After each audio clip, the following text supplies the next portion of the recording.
T20 world cup 2026 చుట్టూ ఇప్పుడు కొత్త అనిశ్చితి మొదలైంది. ఇప్పటికే బంగ్లాదేశ్ టోర్నమెంట్ నుంచి తప్పుకోవడంతో క్రికెట్ ప్రపంచం ఒక్కసారిగా ఉలిక్కిపడింది.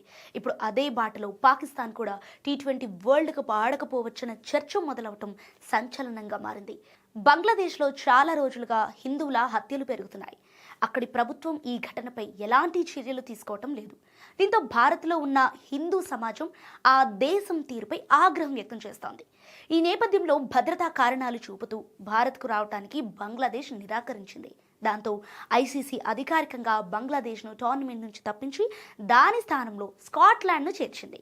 స్కాట్లాండ్ను గ్రూప్ సిలో ఉంచారు. ఆ గ్రూప్లో వెస్టిండీస్, ఇంగ్లాండ్, ఇటలీ, నేపాల్ జట్లు ఉన్నాయి. సో బంగ్లాదేశ్ బయటపడిన తర్వాత పాకిస్తాన్ బహిరంగంగానే దానికి మద్దతు ప్రకటించింది. Pakistan cricket board chairman Mohsin Naqvi ICC నిర్ణయంపై అసంతృప్తి వ్యక్తం చేశారు.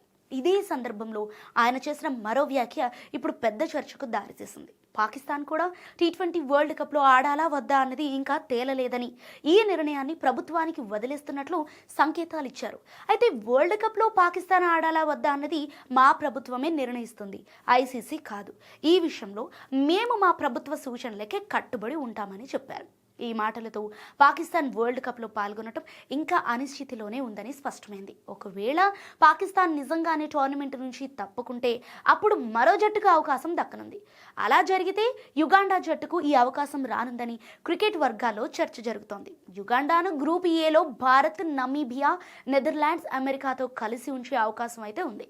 యుగాండా గతంలో వెస్టిండీస్, అమెరికాలో జరిగిన టీ20 వరల్డ్ కప్లో పాల్గొంది. కానీ గ్రూప్ దశ దాటలేకపోయింది. సో అయినప్పటికీ కూడా ఐసీసీ సాధారణంగా ర్యాంకింగ్స్ ఆధారంగా ప్రత్యామ్నాయ జట్టును ఎంపిక చేస్తుంది. సో బంగ్లాదేశ్ స్థానంలో స్కాట్లాండ్ను తీసుకోవడానికి కూడా ఇదే కారణం. ప్రజెంట్ అయితే స్కాట్లాండ్ టీ20 అంతర్జాతీయ ర్యాంకింగ్స్లో 14వ స్థానంలో ఉంది. యుగాండా మాత్రం 21వ స్థానంలో ఉంది. అయితే టాప్ 20లో మిగిలిన జట్లన్నీ ఇప్పటికే వరల్డ్ కప్లో ఉండటంతో పాకిస్తాన్ తప్పుకుంటే యుగాండాకు అవకాశం రావచ్చని అంచనా.